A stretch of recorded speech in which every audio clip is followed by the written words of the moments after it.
There is a mystery in the way God works, a rhythm that often unfolds in places we cannot see. Some of the most powerful transformations happen in darkness, away from the spotlight, away from applause, away from the validation of people. We tend to equate darkness with danger or disappointment, but in the spiritual realm, darkness is often the birthing place of destiny. Anything that is meant to grow, strengthen, or develop goes through a hidden process before it ever becomes visible. God uses these dark places, these seasons of obscurity, silence, uncertainty, and pressure to shape what cannot be formed in the light. Consider the seed buried beneath the soil. The moment it is planted, it disappears from view. There is no movement on the surface, no sound, no sign, no indication that life is happening. But under the soil, where no one can see, the seed is breaking open. It is being stretched, expanded, and awakened. Roots begin to form long before the sprout emerges. It is in the underground darkness that the seed gains the strength needed to push through the soil and reach the sun. Without that hidden development, the seed would never survive the exposure of the open air. The darkness is not death, it is development. The same is true for a child in the womb. A miracle grows in complete darkness. Organs form, bones develop, features take shape, all without the mother or anyone else witnessing the process. The womb is a protected place where vulnerability can transform into strength. If the child were exposed too early, it would not survive.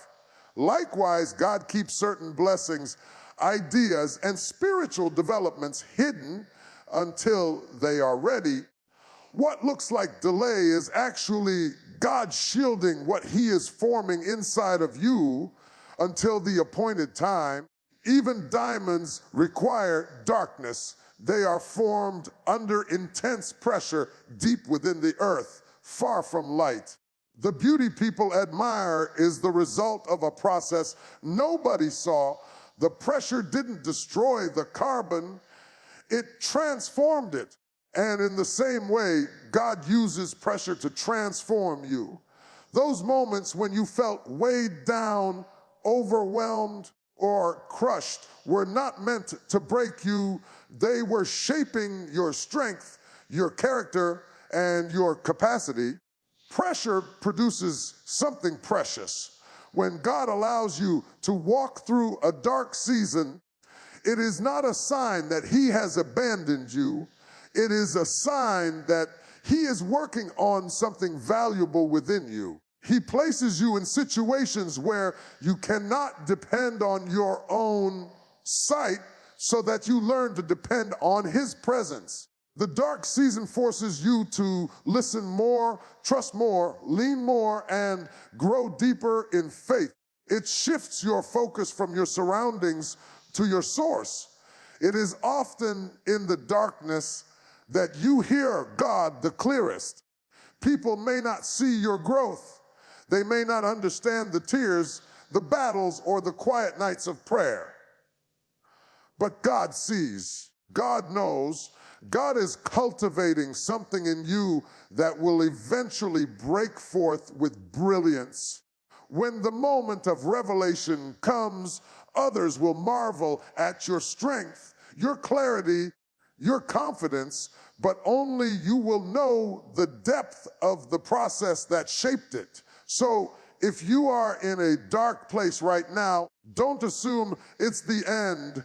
Darkness is the workshop of the divine. It is where God does His deepest work, where He builds what will later be revealed, where He strengthens what will later be celebrated. You may not understand the process now, but trust that something precious is forming within you, waiting for the right moment to be unveiled. There comes a point in every journey when you look around and wonder why life seems to be taking the long road. You see the delays, the detours, the unexpected pauses, and it's easy to misinterpret them as punishment. You start questioning yourself, questioning your path, and sometimes even questioning God. But what feels like a setback is often a season of preparation. Life has rhythms and seasons, and not every season is designed for visibility. Some seasons exist to refine you, strengthen you, and develop what needs to grow before the next stage unfolds. These hidden seasons are not meant to break you. They are meant to build you. When you feel stuck, overlooked, or forgotten, it might actually be God sheltering you for a reason. Preparation seasons are protective seasons. He knows the weight of the blessing He is preparing for you, and He knows what kind of character, discipline, and stability you will need to sustain it. Sometimes you aren't being held back, you are being fortified. What you think you are ready for may require a level of maturity, resilience, or wisdom that can only come through time and testing. God allows delays not to deny you, but to develop you, because destiny without preparation is dangerous. Many times we pray for elevation without realizing that elevation requires a deeper foundation. You cannot rise high if your roots are shallow. So when it feels like your life has slowed down or gone quiet, that is often when your roots are going deeper. God is anchoring you so that when the blessing arrives, the pressure of it does not uproot you. He is teaching patience because your next season will require endurance. He is teaching humility because your next platform will require grace. He is teaching discernment because your next opportunities will require wisdom. Preparation seasons are classrooms disguised as waiting rooms. Look at the times in your life when you felt delayed or detoured. Many of those moments ended up protecting you from something you didn't even know was coming. A closed door kept you out of harm. A delayed opportunity kept you from walking into the wrong environment. A relationship that didn't work out freed you for something better. What you interpreted as rejection was actually a form of redirection. God sees the full picture while you only see a single frame. He knows where trouble sits, where danger hides, where deception waits, and He guides you in ways that protect your future, even if they confuse your present. Preparation also requires pruning. Sometimes God removes certain habits, mindsets, people, or environments, not because they are bad, but because they can't go with you into where you're going. Growth often requires letting go. Transition demands transformation, and transformation rarely feels comfortable, but the discomfort is a sign that something is shifting. You are being shaped for what you asked for. You are being molded into the person who can carry the blessing without losing your identity, your peace, or your purpose. So when you find yourself in a season that feels slow, silent, or uncertain, don't assume you're being punished. Often, the very opposite is true. You are being prepared, protected, and positioned for something greater than you imagined. Hidden seasons are sacred seasons where God does his most important work, not in front of you, but within you.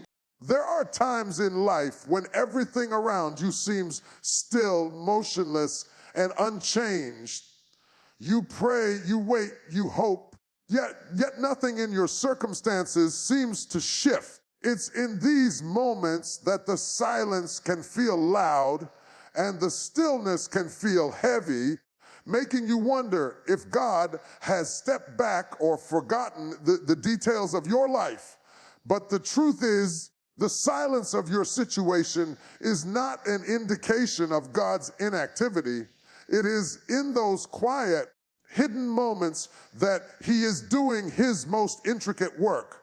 When the surface of your circumstances looks calm, God is orchestrating movement underneath that you cannot perceive.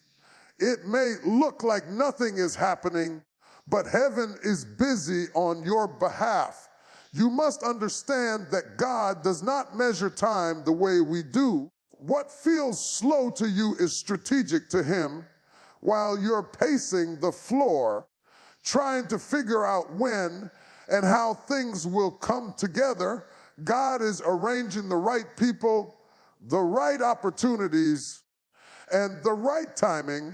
He is reaching into rooms you haven't entered, touching hearts you haven't met, and aligning circumstances you didn't even know existed. The very thing you've been praying for might already be in motion, but because you can't see it, you assume He isn't working.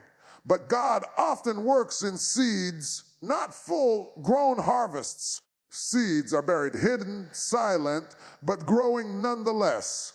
Think about how a seed grows in the soil. If you dig it up every day to check its progress, you will never see the roots forming. You will never witness the transformation taking place in the dark. Yet, in the hidden soil, something powerful is happening. Cells are expanding, foundations are being formed, and potential is being activated. In the same way, God is growing something in the hidden places of your life.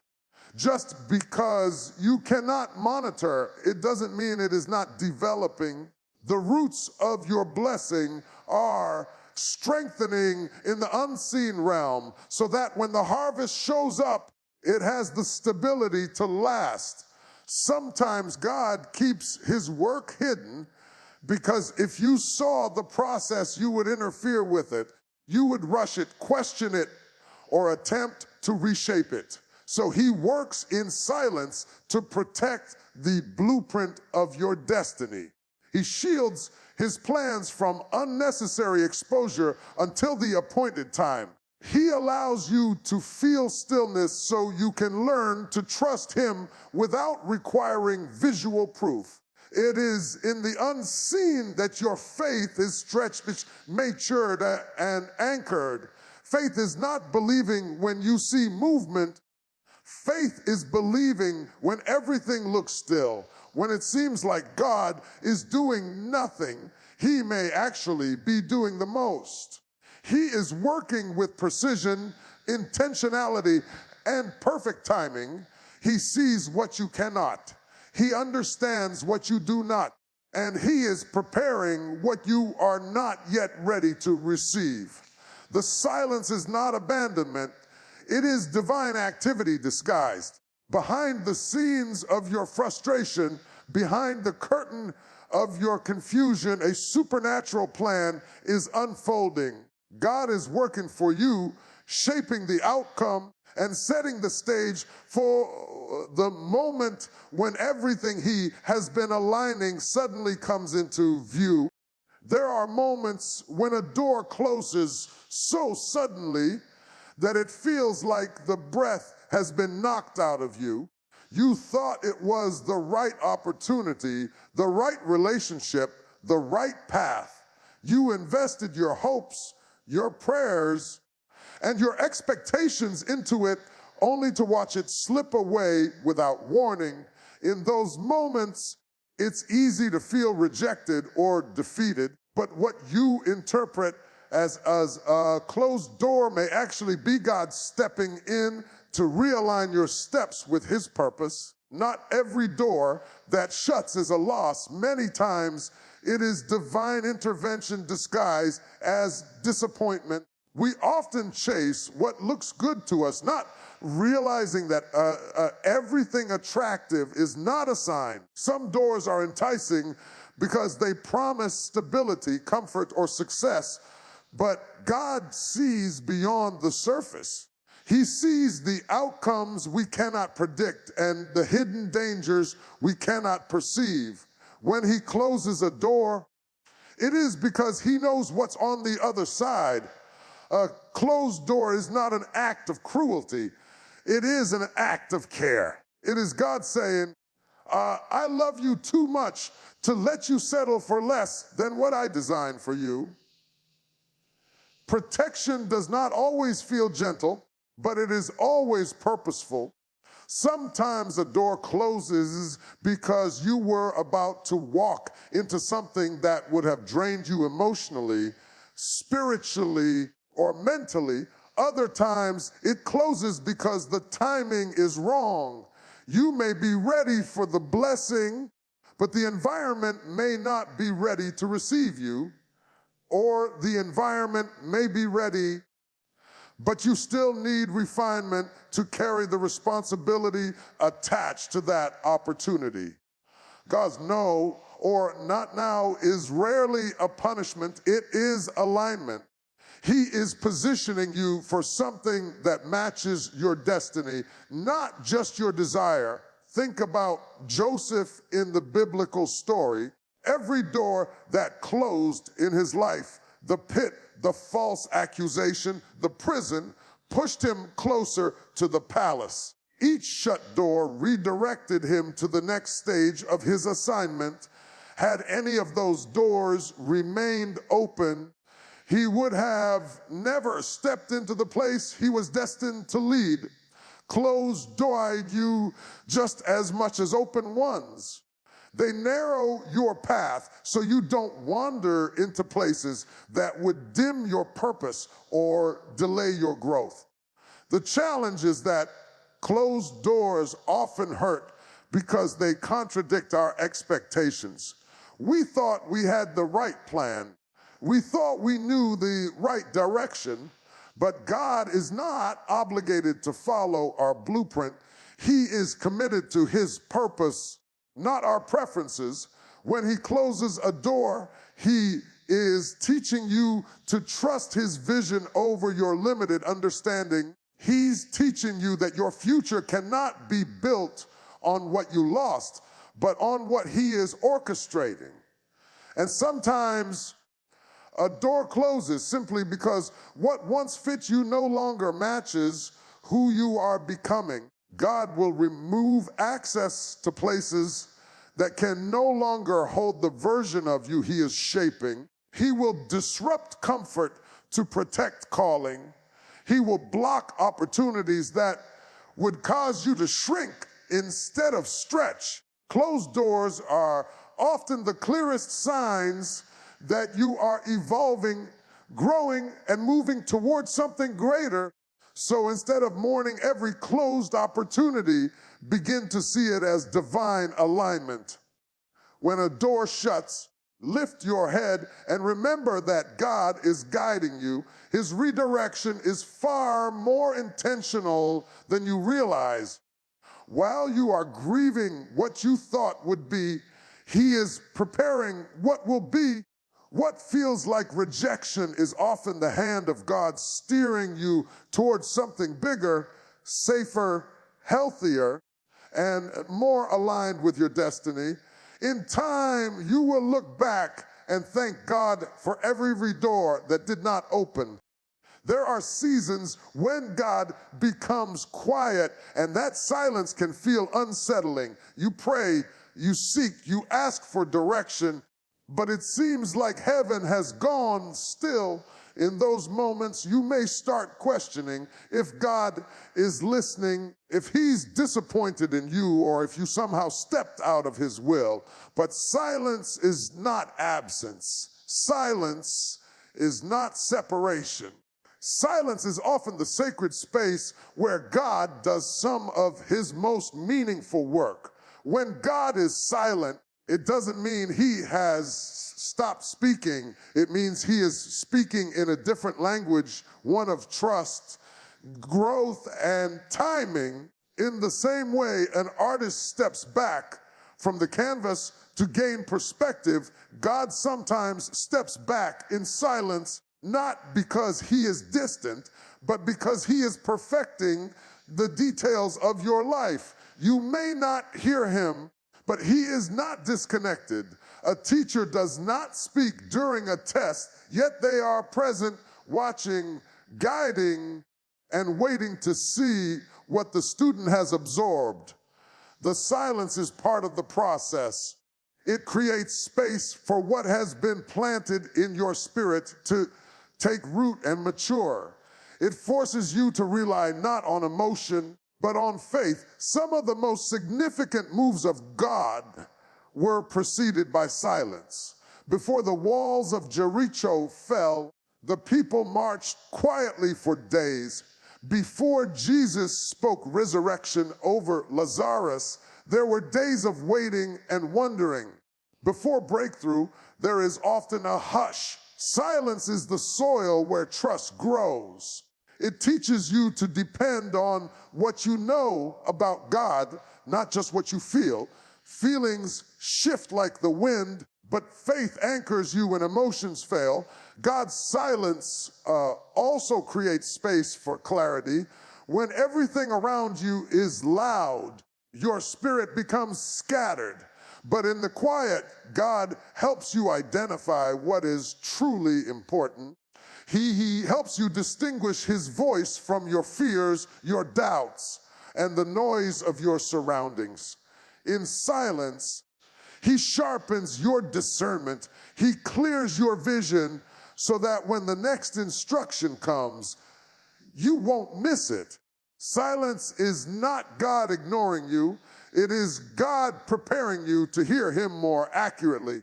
There are times when silence protects you. If God revealed every detail of what he is doing, you might move too quickly. You might depend on the plan instead of the planner. You might lean on your own strategy instead of his strength. So he hides the next step until you're ready to walk into it with humility, confidence, and obedience. God's silence is often a shield. It prevents you from running into battles you're not ready to fight, from stepping into environments you're not equipped to handle, and from embracing things that are not aligned with his purpose for you. And sometimes silence is simply God's way of stretching your faith. When you can't hear him, you learn to trust his track record. You remember what he has done, how he has kept you, how he has delivered you, how he has made a way before. In silence, gratitude becomes louder, reflection becomes deeper, your dependence on God becomes stronger. You start to realize that your faith is not built on constant reassurance. It is built on confidence in who God is, even when he says nothing. So when God seems quiet, don't assume he has left you. His silence is a sign of his sovereignty. He is working behind the scenes, setting things in order, aligning resources, preparing people, and shaping outcomes. You may not hear him speaking, but you can trust that he is moving. Silence is not emptiness. It is expectation. It is the pause before the shift, the stillness before the breakthrough, and the quietness before the revelation that will remind you that he never stopped working.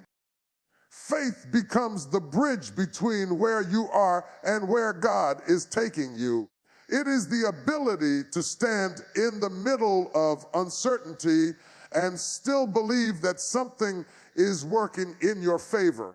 Faith requires you to trust what you cannot trace and rely on what you cannot see.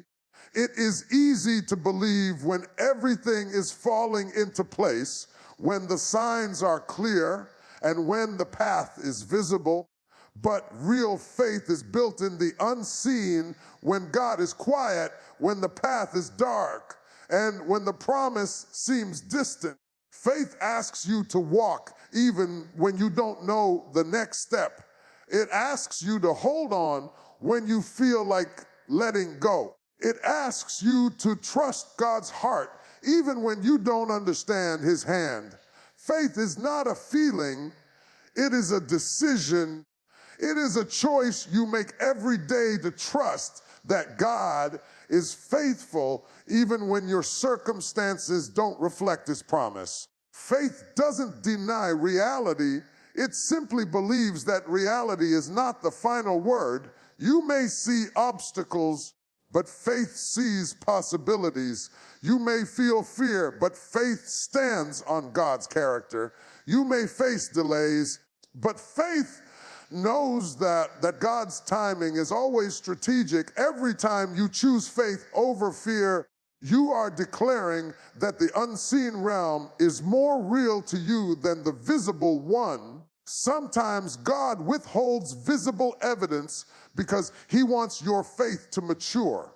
If you saw everything, you would never learn to trust him. If every prayer was answered instantly, you would rely on the results instead of the relationship.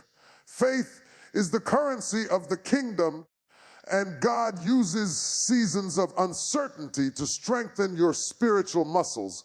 Every challenge is an opportunity to grow. Every delay is an invitation to believe. Every mountain is a chance to witness God's power in ways you've never seen before. When you operate in faith, you begin to live with expectation. Expectation is not arrogance, it is alignment. It is positioning your heart to receive what God has already prepared. Faith says, I may not see it yet, but I know God is working. Faith says, I may not understand the timing, but I trust the planner. Faith says, I may not feel strong, but I know God's strength is made perfect in my weakness. Faith pushes you to pray when you feel like quitting, to praise when you feel discouraged, and to hope when everything around you looks hopeless. The enemy fights your faith because he knows it is the key to unlocking your breakthrough. He knows that a believer who still trusts God in the storm is unstoppable. He knows that if you ever learn to believe without seeing, you will walk in a level of authority that fear cannot touch.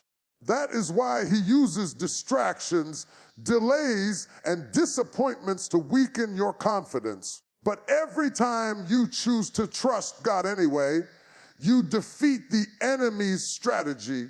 Your faith becomes a weapon, a shield, and a declaration that you refuse to be moved by what you see.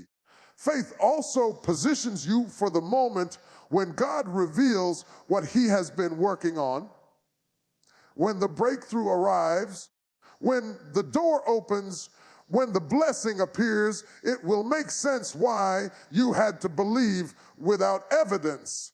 You will realize that faith carried you through the unseen season so you could stand strong in the revealed one. You will understand that your faith was not wasted, it was working. It was building, it was shaping you to receive what God had already ordained for your life. So even when nothing looks different, keep believing. Even when you feel tired, keep hoping. Even when the night seems long, keep trusting. Faith is not passive, it is powerful. It moves heaven, it shifts atmospheres, and it invites God to reveal what he has been preparing all along. Your faith today is the foundation of your breakthrough tomorrow.